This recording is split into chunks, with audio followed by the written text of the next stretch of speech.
dhaamsi akka inni guddaa isinii kaa'e dhaamsa wal deeggaruu waliif yaada kennuu kallattii Inni qophaa'ee jira. Qophaa'uu haga danda'utti hin qophaa'eera. Kusi gaafadha. Siif haati maali? Haadha tante jecha tokkoon ibsi yoo sin jedhan akkamitti ibsita? Ayyee gaafii bareedaa kabajamtootaa fi hordoftoota keenya gaafii inni na gaafate gaafii cimaadha. Garuu gaafii cimaa kana deebii cimatu barbaachisa. Haati anaaf waan hunda kooti. Gaafii kee kanaan si deebisa. Waan hunda kooti.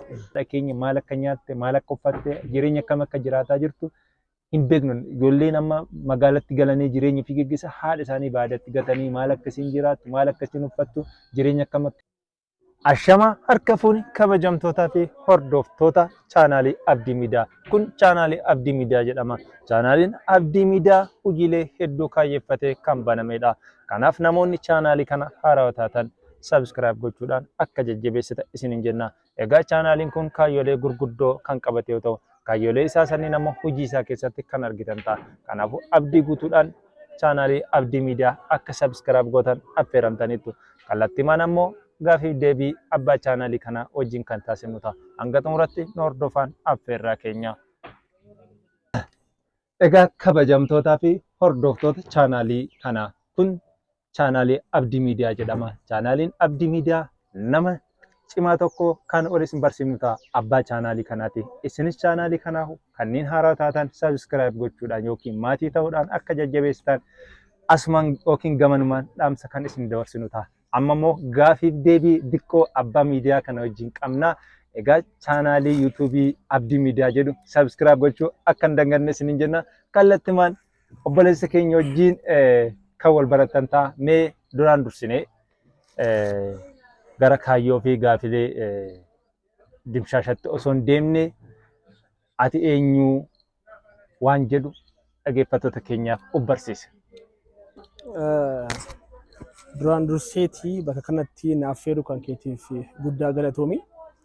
Akkuma argaa jirrutti nu lachuu yuutuubii kanaaf haarawaa jechuun ammoo waa'ee isaan beeknu osoo hin taane hordoftoota baay'ee horannee hin jirru. Amma irratti garuu ammoo hordoftoota baay'ee horataa jirra. Galanni Waaqaa ga'u. Duraan dursee akkuma obboleessi keenya jedhee maqaa kiyya Abdiisaa Mustafaa jedhama. Maqaan miidiyaa kiyyaa ammoo Abdii Miidiyaa 12 jedha. Kanuma jedha obboleessi kiyya. Ayyee barnoota gaarii akka nu ta'u abdii guutuu qabna. Egaa amma maqama chaanaalii keetiitiin si'ama Abdii Miidiyaan erga banamee yookiin Abdii Miidiyaa kana erga banattee guyyoota meeqa yookiin ji'ootaan alaa qofni moo waa yaadattu qabda guyyaa isaa qofas hin gaafadhe. Abdii Miidiyaa orgabanii amma ji'oota lama akkas lakkoofsisee jira. Garuu asiin duratti ammoo yuutuubii tokko qaba ture. Isa ammoo akka tasaa ta'eeti haala garaagaraatiin na jalaa cufamee jira. Amma ammoo isa kana haarawaa Abdii Miidiyaa 12 jedhu kun haarawaa ji'oota lama fixee jira. Ayyee bareeda. Ani baay'ee kan na ajaa'ibee akkuma egaa hordoftoota keenya nuti lamaanuu yuutuubii qabna. Yuutuubiin isaa akkuma amma isinii beeksise Abdii Miidiyaa lakkoofsa amma 12 biratti yoo barreessitan seerchii yoo gootan isinii ba'a. Viidiyoota inni gadhiise hedduutu jira. Isas akka daawwattanii amma gara gaafii keenyatti deemina. Ji'a lama erga nuun jetteetta erga banatte anis itti dhiyeenyaan chaanaalii kan kee nan hordofaa. Viidiyoo kan kees ni daawwadha. Hojii gaggaarii irratti gadhiisuuf kaayeffatte akka jirtu agarsiiftuun tokko tokko ni jira viidiyoo kan kee jechuu kooti. Egaa mee gara kaayyootti adeemnu. Kaayyoon cimaan yookiin kaayyoo iddoo lamatti qoonnee ilaaluu dandeenya. Kaayyoo guddaa fi kaayyoo xixiqqaa waan jedhamu jira. Egaa kaayyoon guddaan ati chaanaalii kana banatte maal akka ta'e hordoftootaa fi dhaggeeffattoota keetiif akka dabarsitu. Guddaa galatoome gaafii bareeda. Ani wanti guddaan chaanaalii kan akka banuuf na dirqamsiisee annillee maal yoo jettee amma haalata yeroo kanarratti yoo ilaalta jettee haalata baay'ee nama gaddisiisu yookiin baay'ee ulfaatu keessa dargaggoonni keenya haalata baay'ee nama gaddisiisu keessa jiran. Isaanis haalata akkamii keessa jiru jettee araada garaagaraa keessatti dhumatanii jiranii akkasuma ammoo yeroo kanatti maatii keessatti rakkinoota garaagaraatu jira. Akka bal'ina hawaasa Oromootti yoo ilaalle jenne yeroo ilmi haadha irratti ka'utu jira. Kan argaa jiru kana yeroo ilmi intalaa ammoo haadha ilmaa irratti ammoo akka barbaaddetti arrabsuuf yookiin ammoo dha'uuf yookiin ammoo qabeenyummaa abbaa manummaa san dhiifteeti qabeenyummaa maatii san ka ofii godhachuuf yookiin ammoo yaada hamaa garaagaraa qabatanii dhufanii jiran yeroo kanatti dargaggeessi baay'een. Anammoo kanarratti hundaa'uudhaan ammoo namoota kanneen ammoo karaa kamiin barsiisuu qabna. Namoonni kunniin ammoo karaa kamiin ammoo karaa tasgabbii ta'e tokkoon jiraata. Warra suusii keessa yeroollee suusii keessaa bahee warroonni ammoo akkasitti warra maatii ofii rakkisan ammoo isaan sun ammoo akkamitti maatii ofii waliin jaalalaan jiraata. Isa ka jedhu kanarratti ammoo bal'inaan uummata kiyya barsiisuuf yookiin ammoo bal'inaan uummata kiyya waliin irratti mari'atuuf miidiyaa abdii kana banee guutumaan guutuutti kan miidiyaa kana banuuf na dirqamsiisee dargaggeessa akka kiyyaa kan karaa badaarra deemaa jiran kan karaa hamaarra deemaa jiran barsiisuu fi kanuma. Galatoomi. Egaa kaayyoo kee keessatti wanni ati naa kaafte tokko akka ergaa cimatti hordoftoonni keenyas kan hubachuu qaban keessattuu dargaggeessi yeroo ammaa miidiyaalee pilaatfoormii kanneen fayyadamu hedduudha. Garuu miidiyaalee pilaatfoormii irraa bu'aa buusaa jirra moo miidiyaalee pilaatfoormiidhaaf bu'aa buusaa irra waan jedhu akka qabxiitti kaasteetta. Ergaan kee ergaa cimaadha. Egaa hordoftootaa fi kabajamtoota keenya gaafiin keenya akkuma itti fufetti jira. Nu hordofaa yaada nuuf kennaa iddoo hanqina dubbii fi waan nu jalaaloote qabnutti nuuf kolchitanii yaadas nu kennaa. Viidiyoo kanas ammoo hiriyoota keessanii qoodaa isiniin jenna. Gaafiin keenya akkuma itti fufetti ta'a. Akkuma beektanii wal barsiifnee chaanaalii isaa beeksifnee amma immoo gara kaayyoo miidiyaa isaa banatetti ceenee jirra. Amma gara gaafii sadaffaa yookiin gaafii itti aanutti si deebi'a. Egaa yeroo ammaa miidiyaan jireenya dhala namaatiif bu'uura akka ta'e namuu hin beeka. Faayidaalee hedduu qaba. Siif yuutuubiin bu'aa akkamii qabaachuu danda'a jettee yaadda? Anaaf yuutuubiin bu'aan inni qabu tokko wantoota akka baay'ee nutti ulfaatu wantoota akka qallaalitti argachuu yookiin akka salphatti argachuu hin dandeenye akka salphatti irraa argannudha. Innis maal yoo jennee wantoota amma garaagaraa biyya garaagaraa irraatti wantoota ergaa daddabarsan ergaa jireenya keenyaatiif haa ta'u ergaa biyyaa haa ta'u akkasuma ergaa kamiiniyyuu haa ta'uti akka salphatti daqiiqaa xiqqoo yookiin ammoo yeroo xiqqoo keessatti nu bira gaheeti irraa barachuu dandeenyu jedhee yaada. Bareeda ergaa guddaa na dabarsiteetta. Akkuma beektan egaa kabajamtootaa fi hordoftoota chaanaalii Abdii Miidiyaa nu dhaggeeffataa jirtani. Gaafiif deebii nu taasisaa jirru beeksisa guyyaa jalqabaa chaanaalii Abdii Miidiyaan akka guddatuudhaaf sagantaa gaafiif deebii abbaa chaanaalii isa wajjin taasisuu jiru. Asuma naanillee akka ol bartan sisin beeknu jechuu dandeessanii namoonni nan beekne. Anis maqaan koo Mootii Gammachuun jedhama. Chaanaalii Gadaa Diijitaal Miidiyaa jedhamu baay'ees guddataa jira. Isas Gadaa Diijitaal Miidiyaa jettanii yoo seentan intarnaal feesiin isaa immoo Moonaamtuuf jedhama. Egaa jalqaba isaa waan yuutuubii beeksiseef isa jijjiiruus hin barbaanne. Egaa Gadaa Diijitaal Miidiyaa jedhaa seenaati. Loogoo abbaa gadaa ture jira. Isa sabskiraayib godhaa isiniin jenna. Egaa guyyaa har'aa immoo chaanaalii Abdii Miidiyaa kaayyoo maaliif akka baname gaafiif deebii gaggabaaboo abbaa miidichaa wajjin taasisaa jirra. Egaa ergaan ammanni gaafii sadaffaa irratti kaase akkuma beekamu yuutuubiin karaa salphaadhaan ergaawwan gurguddoo fi wantoota barbaachisoo ta'an jireenya keenya keessatti qooda qabaachuu danda'an kanneen nuuf bu'uura jireenya ta'an karaa salphaadhaan yuutuubii irraa argachuu hin dandeenye jedhee jira. Egaa kunis dhugaadha. Yeroo ammaa miidiyaaleen pilaatfoormiin yuutuubii booda dhufan kanneen akka tiiktookii dorgomaa ta'anii jirani. Ammas garuu namoonni baay'een yuutuubii irraa oduu fi odeeffannoo argatu. TikTokiin viidiyoo gaggabaaboo kanaaf baay'ee filatamoodha. Garuu yuutuubiitu gaarummaa qaba moo TikTokiitu gaarummaa qaba? Isa immoo qorannoo guddaa kan gaafatu. Egaa namni Abdii Miidiyaa jedhamu kun chaanaalii isaa akka sabskiraayib gootaniif isin gaafata. Kanaafuu namoonni chaanaalii kana sabskiraayib hin gooneef hadaraa hordoftoota keenya sabskiraayib godhaa isiniin jenna. Gara gaafii itti aanutti seenna. Ergaa gaggaarii dabarsaa jirta. Egaa jalqabumsa irratti wanti hojii dhabdummaa fi haala aadaadhaan wal qabatu kaaftee jirta dargaggeessaaf.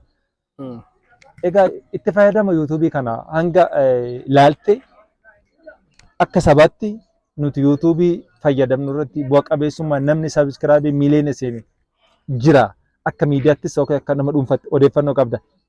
Namni nuti miliyoona 60 qabna. Garuu miliyoona 60 keessaa akkamiin namni 3-4 miliyoona seenuu dadhabani. Kun anaafis gaafiidha. Kan akkamitti ilaaltaa gaafii jala qabaa koo irraa argiteettaa irraa naa ka'iiti akkamitti ilaallalta naa ce'i. Namoonni akka ani yaadutti YouTube'n akka hojii kan keetiitiin.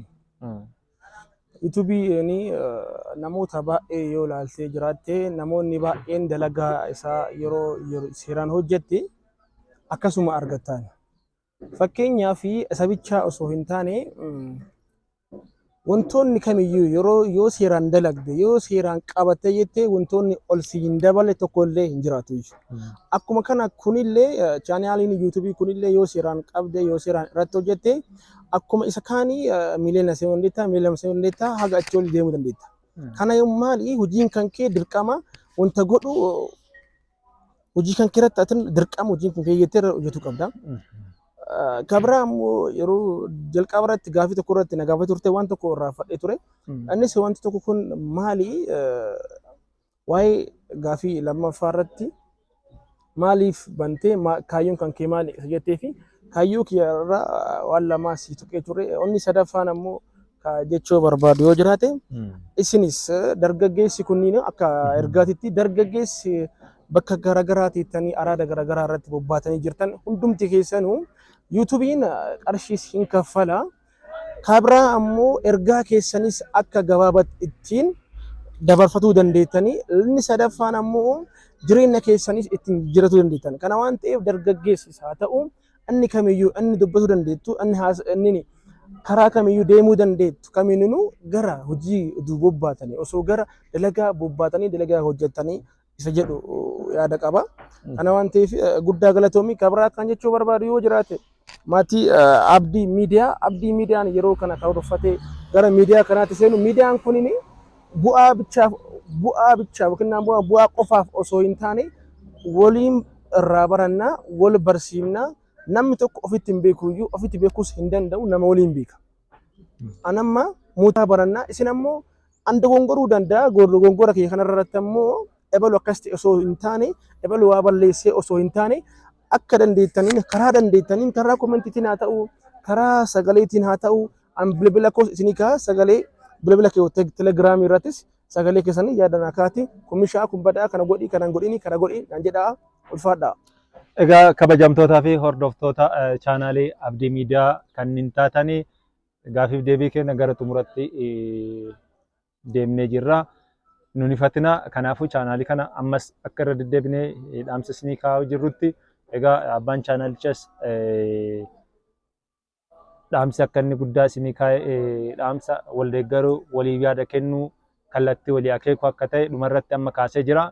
Egaa isinis kanuma hubattaniiti walaa jajjabeessuun wal biraa dhaabbannu namni karaa adda addaatiin biyya alaatii karaa seera alaatiin baharatti yookiin galaanatti badee qurxummii nyaatamu namootaan karatti gudeeddamu wantoonni kunniin ni jira waan ta'eef isin akka hawaasa Oromootti nama hojiidhaaf kakee tokko jajjabeessuun dirqama Oromummaa ta'uu waan ta'eef amma sirra deebinee kan isin kadhannu yookiin kan isin gaafannu Abdii Miidiyaaf maatii akka taatanii akka viidiyoo isaa ilaaltanii yaadas kennitanii kanarratti hojjedhu jedhaati ammumarraa qabiyyeen irra hojjechuu danda'u gaazexaalaayinii ta'aa fi gorsaa walii ta'aa isiniin jenna kallattii gaafii dhumaatti kan ceenu ta'a. Egaa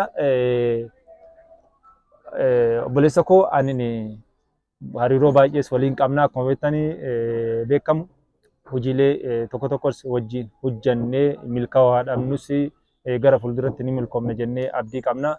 Yeroo addaa nuti diijitaal iraa keessa jirra wanti hojjetan hundi milkaa'ina namaan fidu dadhabdee kaatee bu'aa osoo hin arganne yeroon itti harka duwwaa deebitu jira. YouTube kana namoonni tokko tokko maal kaasu seeronni yeroo ammaa miidiyaa irratti ba'aa jiran ufaaromsaa deemaa jiranii. Egaa seerota kana hordoftee YouTube kana irratti bu'a qabeessummaa kee mirkaneessuudhaaf qophaa'ummaan kee maal fakkaata gaafii dhumaa kooti kun? Ani qophaa'ee jira. Qophaa'uu haga danda'utti hin qophaa'eera.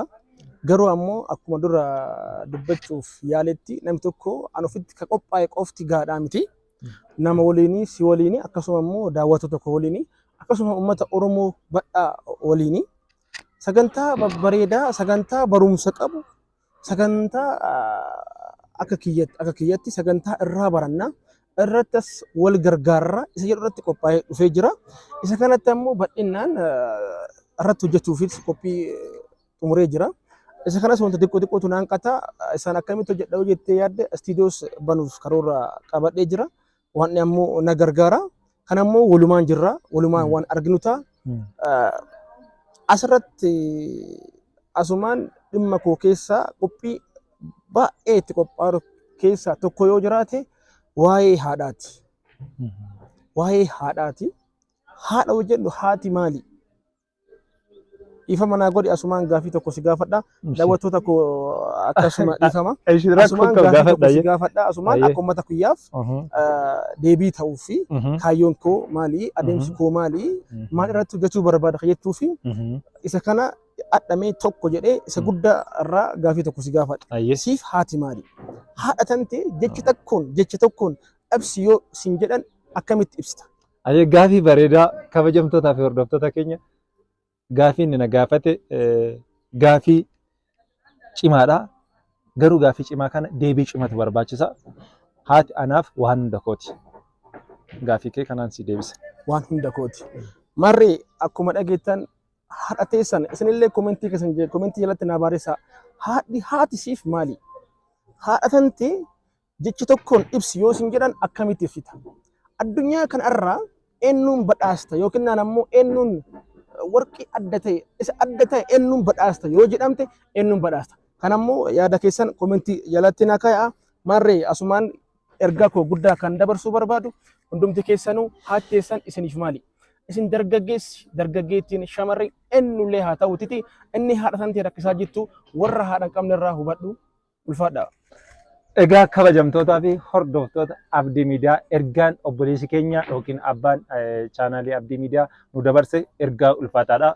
Egaa ergaa kana hojiirra akka oolchitan abdii guutuu qabna. Yeroo dhaloonni amma jiru dhaloota abaaramaa ta'aa jirra. Dhiifama naa godhaati. Jecha kana kan jedheefis waa malee miti. Nuti haadha keenya maal akka nyaatte, maal akka uffatte, jireenya akkam akka jiraataa jirtu hin beeknu. Ijoolleen amma magaalatti galanii jireenya fi geggeessa haadha isaanii baadiyyaatti gatanii maal akkasiin jiraattu, maal akkasiin uffattu, jireenya akkam akkasiin jiraataa jirtu hin daganneerra jechuu dandeenya. Sababni isaas yeroo baay'ee haati ji'a 9 garatti baattee ji'a 9 harkatti si baattee hanga waggaa 3-4 hanga of beektutti ibiddarraa iddoo adda addaa si qabdee oolmaa isii ammoo deebisuun ni ulfaata. Garuu kunuunsi isiif goonu dirqama Rabbiin nurra kaa'e waan ta'eef kana kan dhaamsa obboleessa keenya gamanumaan hojiirra akka oolchitan abdii qabna. Egaa kabajamtootaa fi hordoftoota chaanaalii keenya gaafiif deebiin hanga ammaa obboleessa keenya chaanaalii Abdii wajjin taasifne kan hanga ammaa dhagaa turtanii waan hordoftaniif galatoomaa horaa bulaa deebana dhaamsa dhumaa qabda. Dhaamsa dhumaa qaba. Dhaamsi dhumaa koos maal yoo jettan akkuma ammaa kanatti dubbachuuf kayaale annis maali ammallee waa'ee haadhaati. Waa'ee haadhaa haasoftee dhumatuyyuu waa'een haadhaa gonkumaa hin dhumatu. Isa dhumaatiif isa dhumaa. Ati dargaggeessi fuutee jirtu haadha manaa of jalaa qabdu haadha tantee caalchiftee isin karoora biraa keessa jirtu deebi. Haati tantee ba'aa guddaa siif taatee adhaan si geettee jirti. Dargaggeessi intala fuutee shamara fuutee of jalaa jirtu kan haadha tantee akka barbaadde godhuu barbaaddu deebi. Haati daawwitiidha. Kabiraa dhiisi. Gaafa haati tantee karaa deemtee jette yeroo manatti galtee jettu maaltu akkasitti dhagahamu kunillee deebiin simaafi. Gaafa siin mana jettu kunillee deebiin simaafi. Adharra dhaabadhaatii dargaggeessi kamiyyuu haati tiyya maali kabajaa qabaadhaafi. Ka haadha tumutu jira. Ka haadha arrabsutu jira. Wantoota baay'eetu jira. Kana waan ta'eef isin dargaggeessi adharra eessarra jirtan. Adhabee haati teessan sababa keessa dhibee garagaraa godhattee jirti. Haati teessan sababa kan keetiif rakkina keessatti kuftee jirti. Sababa kan keetiif boqoon isii cabee jira. Marree ati yeroo kan keetii kuftee deemtu yeroo waamicha kana dhageenye eessa turte? Deebii irra deddeebi'ee sitti hima. Ani dargaggeettiin kaartaan teetii bakka qabaadhuuf uffattee nyaattee adda irratti waamishaa nyaachisaa ta'a, waamishaa godhataa fi waamishaa uwwisaa ta'anii itti yaadi. Kunillee deebiin simaaf. Kana waan ta'eef hundumti keessanuu guddaa galatoomaa. Akkuma beekamu Abdii Miidiyaa 12 sagantaan kun yoo ka isinitti tolaa jiru barsiisuudha jettanii yoo yaaddan maatii nu ta'a. Subscribe gochuu hin dagatina.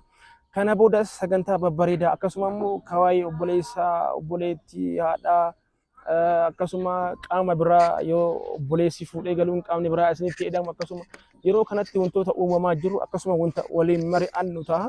Kana waan ta'eef guddaa galatoomaa ulfaadhaa. Subscribe, share, like gochuu hin dagatina. Akkuma obboleessi kennaa gaaffii nu dhiyeessitti obboleessi kennaa Mootii Gammachuu jedhama. YouTube qabaanis YouTubein isaa 1,000 fi haga 70-80 hin gaya. Hundumti keessanuu subscribe godhaa fi kabajamtoota keenya inni dubbii fixeera dubbii dhumtuu irra deebanii egaa innis dhaamsa guddaa haala waliin jireenya maatii keessatti dargaggeessi amaanaa biyyaatii kana qofa osoo hin taane haadha manaatiif abbaa ofiirraa yookiin abbaa ofiirratti tola ooluun waan gaarii hojjechuun egaa amaanaa biyya sanis akka baadhatuuf isa gargaaraa waan hordoftaniif ulfaadha.